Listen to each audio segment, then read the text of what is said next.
Hello बच्चों। तो last हमने कुछ क्लासेस में सीखा है कि cash flow statement from operating activity किस तरीके से बनाते हैं, उसका फॉर्मेट हमने डिस्कस किया था और उसके पीछे क्या लॉजिक है वो लॉजिक भी हमने लास्ट क्लास में सीखा है।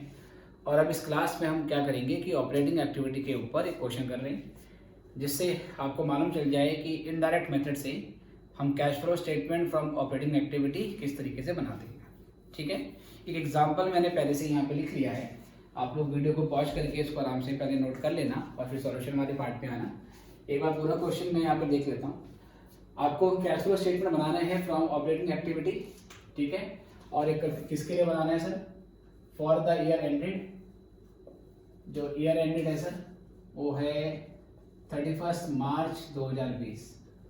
31 मार्च 2020 के लिए आपको बनाना है cash flow statement from operating activity. तो आपके पास यहाँ पे दे रखा है सरप्लस जो 30,000 से हो गया है 45,000, जनरल रिजर्व है 18,000 से 25,000, क्रेडिटर्स 15 से 12,000, बिल्स पेपर 3,000 से 1,000, आउटस्टैंडिंग एक्सपेंसेस 2,000 से 0, प्रीपेड एक्सपेंसेस 3,000 से 0, stock, debtors, cash and bank, provision for tax, ये सब आपको दे रखे हैं। केवल वही इंफॉर्मेशन आपको दे रखी है जो ऑपरेटिंग एक्टिविटी में यूज होगी। एग्जाम में जो क्वेश्चन आएगा उसमें एक ही क्वेश्चन को ऑपरेटिंग, इन्वेस्टिंग, फाइनेंसिंग तीनों से करना होगा आपने। तो उसमें बेसिकली फिर आपको तीनों से रेलेवेंट इंफॉर्मेशन क्वेश्चन में दी होगी। इसमें फिलहाल ऑपरेटिंग से रिलेटेड ही जानकारी आपको दे रखी है। कुछ एक्सपेंसेस हमने प्रॉफिट लॉस अकाउंट में क्या नाम है चार्ज किए थे। करेंट डेप्रिसिएशन 15,000 का था, इंटरेस्ट पेड आपका था 5,000 का, और डिविडेंड रिसीव हुआ है 4,000 का, वो प्रॉफिट लॉस अकाउंट में क्रेडिट किया है। और साल के दौरान हमने टैक्स पे किया है 18,000 का। ठीक है, और एक पॉइंट मैं इसमें और ऐड कर लेता हूँ, इतना तो है हमारे पास, और एक पॉइंट मैं और इसमें ऐड कर लेता हूँ। कहता है propose dividend of year 2018-19 and 2019-20। आपको ये दे रखा है प्रपोज डिविडेंड। मान लो कहता है कि ये 7,000 है और कहता है कि ये 8,000 है। ठीक है सर, तो ये प्रपोज डिविडेंड आपका 7,000 और 8,000 है 2018-19 का और 2019-20 का। तो आप पहले इसका वीडियो को पॉज करके क्वेश्चन नोट कर लीजिए और थोड़ा समय मैं आपको देता हूँ और उसके बाद फिर इसके सॉल्यूशन पार्ट पे आते हैं।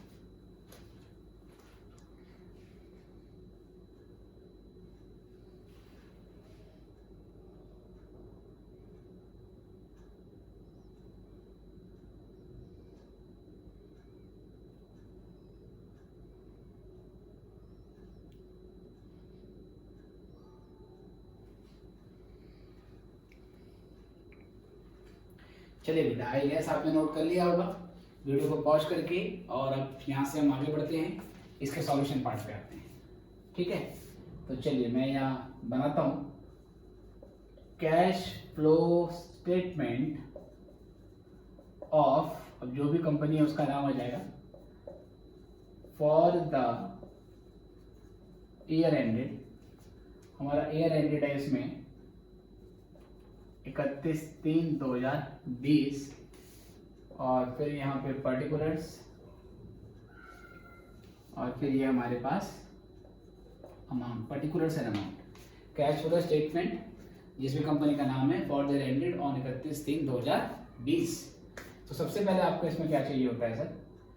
आपको चाहिए होता है net profit before tax and extra ordinary items. Net profit before tax and extra ordinary item, और इसको निकालने के लिए आपको बनाना पड़ता है वर्किंग नोट। ठीक है सर, तो एक वर्किंग नोट मैं यहाँ बना रहा हूँ, थोड़ा आपको स्पेस देना है, लगभग एक पेज पे ये पूरा आपका आंसर आएगा। ठीक है, और नेक्स्ट पेज पे आप बनाएंगे वर्किंग नोट। मैं इसी के नीचे यहाँ वर्किंग नोट लिख रहा हूँ, वर्किंग नोट बना के ये फिगर निकाल लेंगे, बाद में इसको मिटा के फिर आगे हम क्वेश्चन को सॉल्व करेंगे। तो वर्किंग नोट 1 में आप पहले लिखोगे surplus generated during the year. ठीक है सर, सरप्लस आपने कितना जनरेट किया? Surplus generated during the year, तो जो सरप्लस हमारे पास है वो है 45 से 30, 45,000 से 30,000 सर। तो सरप्लस का ओपनिंग बैलेंस 30,000 है, क्लोजिंग बैलेंस 45,000 है, आप क्लोजिंग में से ओपनिंग बैलेंस को माइनस कर दोगे, जिसका ये मतलब होता है कि हमने कितना सरप्लस, 15,000 का सरप्लस करंट ईयर में और ट्रांसफर किया है, करंट ईयर में और जनरेट करा है। तो ये 15,000 हम यहाँ पे ले लेंगे। इसके अलावा बेटा क्वेश्चन में आपको दे रखा है प्रपोज डिविडेंड। तो ध्यान रहे करंट ईयर का प्रपोज डिविडेंड हमेशा इग्नोर करना है, उसका कोई एडजस्टमेंट नहीं होता, ठीक है। करंट ईयर के प्रपोज डिविडेंड का कोई एडजस्टमेंट नहीं होता। प्रीवियस ईयर का जो प्रपोज डिविडेंड है, जो प्रीवियस ईयर प्रपोज हुआ था 18-19 में, उसकी 19-20 में पेमेंट हो गई होगी। तो यही आपका प्रॉफिट में से घटा है, तो इसी को हम क्या करेंगे, प्रॉफिट में वापस एड बैक कर देंगे। करंट ईयर के प्रपोज डिविडेंड की कोई एडजस्टमेंट नहीं होगी, सिर्फ प्रीवियस वैल्यू को आपने देना है। तो प्रपोज डिविडेंड आपने यहाँ पे लिया प्रीवियस ईयर का, और ये हो गया है आपके पास 7,000, ठीक है बेटी। इसके बाद फिर आपको प्रोविजन फॉर टैक्स दे रखा है, जिसका ओपनिंग बैलेंस 15,000 है, क्लोजिंग बैलेंस 14,000 है। यहाँ पर हमने ऐड करना पड़ता है, यहाँ पर हमें ऐड करना पड़ता है प्रोविजन फॉर टैक्स मेड। हमें इसमें ऐड करना पड़ता है provision for tax made, right sir. Provision for tax made हमें यहाँ पे ऐड करना पड़ता है। अगर नीचे इसके बारे में कोई एडजस्टमेंट नहीं होती, अगर नीचे आपको ये टैक्स पेड वाली लाइन नहीं दी होती, तो इसका जो करंट ईयर का बैलेंस होता है 14,000, इसको हम प्रोविजन फॉर टैक्स मेड मानते और इसी को यहाँ पर जोड़ देते। बट क्योंकि हमें यहाँ पर क्वेश्चन में एडजस्टमेंट दे रखी है, हमें टैक्स पेड दे रखा है, तो अब हम provision for tax made account बना के निकालेंगे और फिर वो फिगर यहाँ पर ऐड की जाएगी। तो बेटा उसका अकाउंट कैसे बनेगा, उसका अकाउंट कैसे बनेगा, तो मैं एक छोटा सा यहाँ पर एक अकाउंट बना देता हूँ, ठीक है। ये आपको मैं वर्किंग नोट 2 डाल देते हैं, यहाँ पर वर्किंग नोट 2 डाल देते हैं। यहाँ मैं बना रहा हूँ provision for tax account, provision for tax account. ये है डेबिट और ये है क्रेडिट। प्रोविजन क्योंकि लाइबिलिटी होती है और लाइबिलिटी का बैलेंस होता है क्रेडिट, तो इसको बेटा हम यहाँ डाल देंगे बाय बैलेंस बीडी। तो इसके लाइबिलिटी बेटा डालेंगे यहाँ पर हम। तो इसका ओपनिंग बैलेंस है 15,000 और जो क्लोजिंग बैलेंस है सर, क्लोजिंग बैलेंस है सर, ये यहाँ पर आ जाएगा आपका 14,000। ओपनिंग 15, क्लोजिंग कितना हो गया बेटा आपका 14,000। उसके बाद बेटा आपको टैक्स पेड दे रखा है, टैक्स पेड आपका है 18,000। तो to bank account, to bank account ये आपका 18,000 है, ठीक है सर। और यहाँ पर हम क्या करेंगे फिर, टू बैंक अकाउंट जो टैक्स पेड होगा वो हम यहाँ पे डाल देते हैं, आपको ध्यान रखना है। ओपनिंग बैलेंस यहाँ पर आएगा 15,000, क्लोजिंग बैलेंस यहाँ पर आ गया 14,000। जितना टैक्स पे करोगे उसकी अमाउंट आपको यहाँ पर डाल देनी है। ये टैक्स पेड है। टैक्स पेड डेबिट में क्यों आया, क्योंकि अगर हम टैक्स पे कर देंगे तो हमारी लाइबिलिटी घट जाएगी, ओके। और अगर लाइबिलिटी घटती है तो उसको हम क्या करेंगे सर, उसको हम डेबिट करेंगे। तो ये 18,000 हमने यहाँ पर डाल दिया। फिर डिफरेंस निकालेंगे और डिफरेंस निकाल के यहाँ से क्या आएगा हमारे पास, ये आएगा हमारे पास by statement of profit and loss, by statement of profit and loss. और ये हमारे पास जो डिफरेंस आएगा कितना आएगा सर, 18 और 14,000, ये 32,000 है। 32,000 में से अगर हम 15,000 को माइनस कर देंगे तो 17,000 का बैलेंस फिगर आएगा। ये 17,000 आपका टैक्स प्रोविजन मेड माना जाएगा और यही हमें यहाँ पर लेना है। तो यहाँ वर्किंग नोट 2 का रेफरेंस देके हम 17,000 की अमाउंट जोड़ देंगे। इसके अलावा और कोई आइटम इसमें दिया है, बिल्कुल दिया है सर। एक चीज और दे रखी है, देखिए जनरल रिजर्व, जनरल रिजर्व 18,000 से 25,000 हो गया। जनरल रिजर्व 18,000 से 25,000 हो गया। इसका मतलब हमने करंट ईयर में प्रॉफिट में से 7,000 रुपये निकाल कर रिजर्व में ट्रांसफर किए, है ना। अगर ये 18 से 25,000 हुआ है तो हमने करंट ईयर में 7,000 रुपये प्रॉफिट में से निकाल के रिजर्व में ट्रांसफर किए हैं। तो ये 7,000 का जो रिजर्व में ट्रांसफर किया है वो भी करंट ईयर के नेट प्रॉफिट का एक पार्ट है। इसलिए क्या करेंगे सर, ऐड करेंगे ट्रांसफर टू रिजर्व, ऐड करेंगे ट्रांसफर टू रिजर्व। और यहाँ पर सर मैं 7,000 की अमाउंट और जोड़ दूंगा। ये 7,000 कैसे आया सर, ये 7,000 आया 18 और 25 का डिफरेंस। ये करने के बाद मैं यहाँ पे लिखूंगा provision for tax made, sorry ये लिखूंगा सर, क्या लिखेंगे, हम लिखेंगे ये हमारा आएगा net profit before tax and extra ordinary item.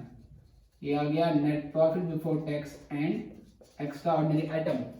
तो 15 और 7 22 और 17 39 और 7 ये बनेगा 46।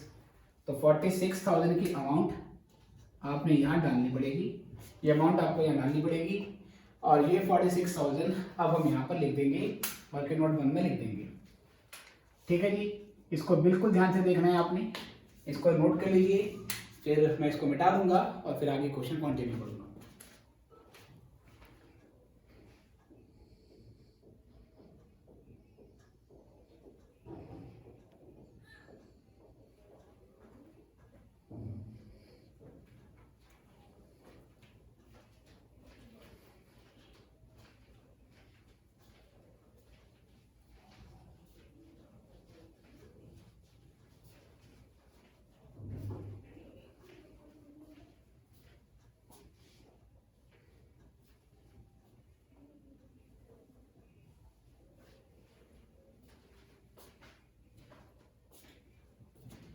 चलिए बेटा, आई गेस ये आपने कर लिया है, तो अब यहाँ से हम आगे कंटिन्यू करते हैं।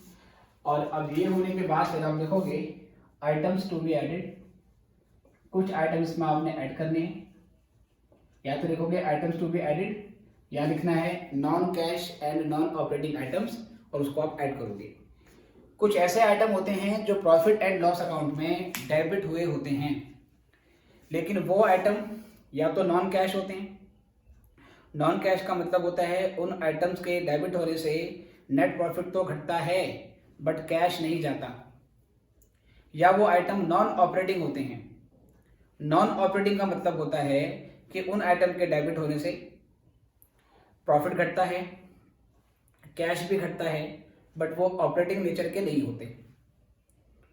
वो एक्सपेंस कैश एक्सपेंस हैं, बट वो फाइनेंसिंग के एक्सपेंसेस हैं, ऑपरेटिंग के एक्सपेंसेस नहीं हैं। तो क्योंकि वो ऑपरेटिंग नेचर के एक्सपेंसेस नहीं हैं या क्योंकि वो नॉन कैश हैं, इसलिए उन खर्चों को हमने क्या करना पड़ता है, वापस ऐड बैक करना पड़ता है ना। तो इनको बेटा हम ऐड करेंगे। ऐसे कौन कौन से ध्यान से देखिए। तो नीचे क्वेश्चन में बोला है डेप्रिसिएशन प्रॉफिट लॉस अकाउंट में डेबिट हुआ था 15,000, तो इसमें आप डेप्रिसिएशन ले लीजिए बेटे 15,000 का। ठीक है, उसी प्रॉफिट लॉस अकाउंट में इंटरेस्ट पेड भी डेबिट हुआ था, तो इंटरेस्ट पेड आपका 5,000 है सर। इंटरेस्ट पेड आपका 5,000 है, बोलो है ना। डेप्रिसिएशन नॉन कैश है, नॉन कैश है, ऑपरेटिंग तो है बट नॉन कैश है इसलिए ऐड हो रहा है। Interest paid non operating expense है, interest paid non operating expense है, ऑल्दो कैश एक्सपेंस तो है बट क्योंकि ये नॉन ऑपरेटिंग है इसलिए यहाँ पे ऐड कर रहे हैं। तो जो भी हम खर्चे यहाँ पर ऐड करते हैं, इनको क्यों ऐड किया जाता है, क्योंकि ये खर्चे क्या होते हैं, ये खर्चे होते हैं या तो नॉन कैश या होते हैं नॉन ऑपरेटिंग, या तो नॉन कैश होते हैं या नॉन ऑपरेटिंग होते हैं, इसलिए हम इसको यहाँ पर ऐड कर रहे हैं। तो 15 में बेटा ये 5,000 जोड़ दो तो ये हो गया आपका 20,000, और 46 में ये 20,000 ऐड करने के बाद योर आंसर वुड बी 66,000। और फिर यहाँ पर आप लेस करोगे, नॉन ऑपरेटिंग इनकम, या लिखोगे आइटम टू बी सब्ट्रैक्टेड। ठीक है, यहाँ पे लिखोगे आप आइटम्स टू बी सब्ट्रैक्टेड, थोड़ा सा स्पेस देके इसके नीचे से, एक मिनट वेट करेंगे।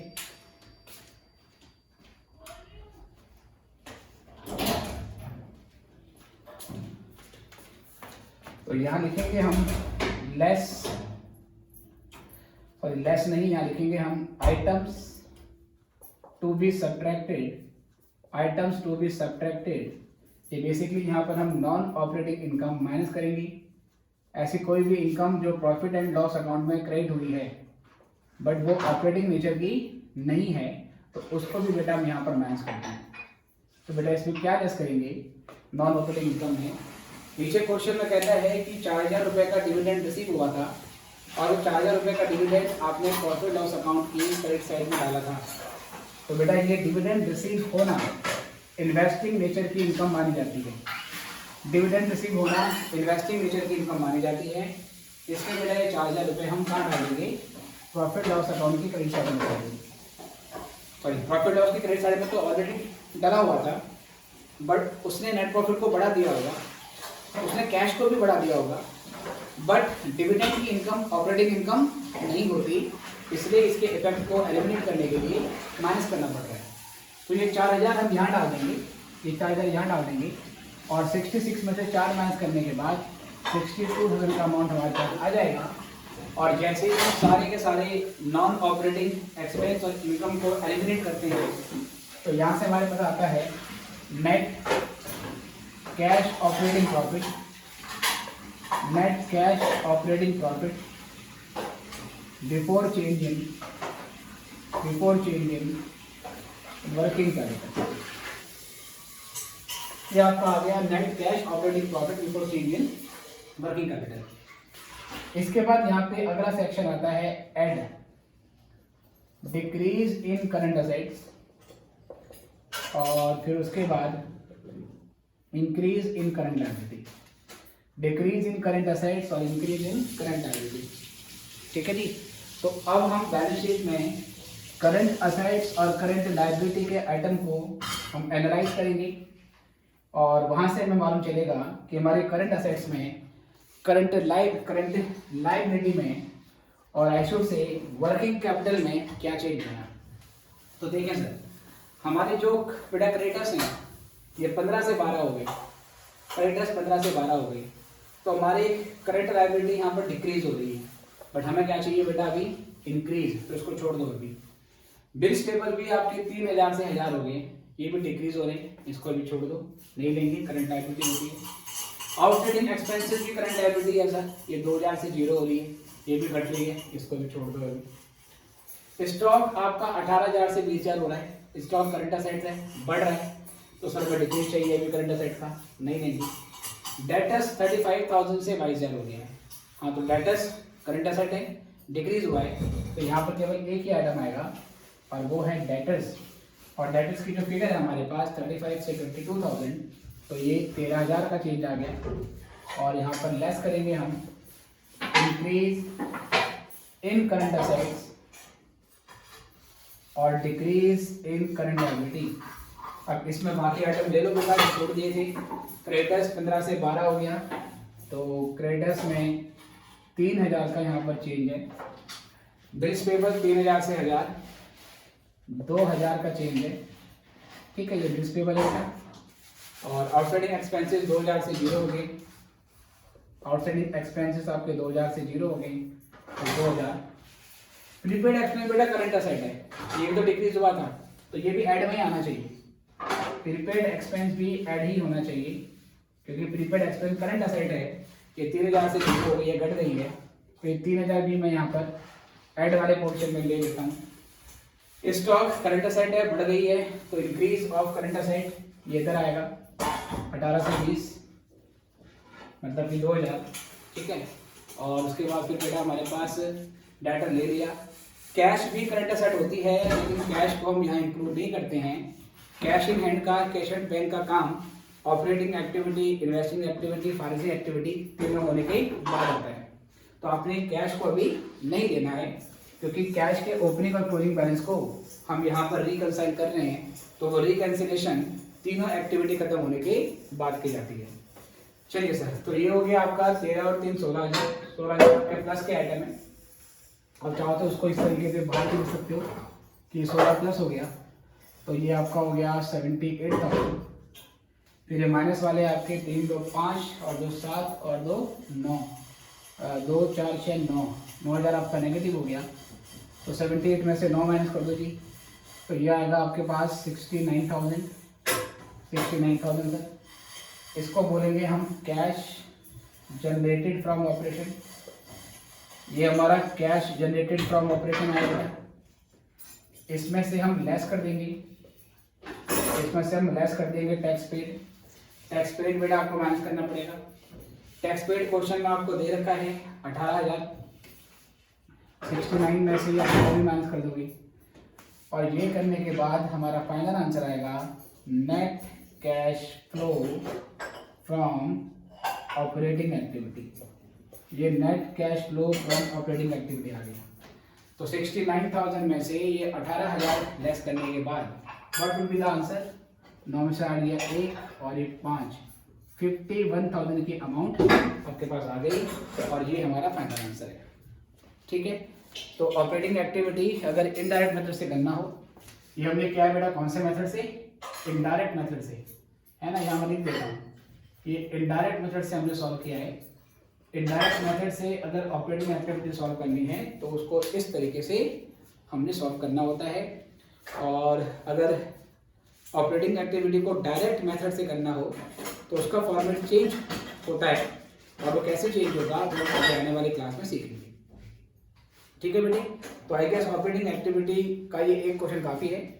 इसके बाद अब हम इन्वेस्टिंग एक्टिविटी को समझेंगे, फिर फाइनेंसिंग को समझेंगे, और इन्वेस्टिंग और फाइनेंसिंग एक्टिविटी को समझने के बाद फिर उसके बाद हम बड़े क्वेश्चन करेंगे। उन बड़े क्वेश्चन में हम एक ही क्वेश्चन में ऑपरेटिंग, इन्वेस्टिंग, फाइनेंसिंग तीनों एक्टिविटी से क्वेश्चन को सॉल्व करेंगे, और वहाँ और प्रैक्टिस होगी और हमारे कॉन्सेप्ट सॉल्व हो जाएंगे। तो अभी इसके लिए इतना ही, और फिर इसके आगे भी देंगे अब हम इन्वेस्टिंग एक्टिविटी। Good bye.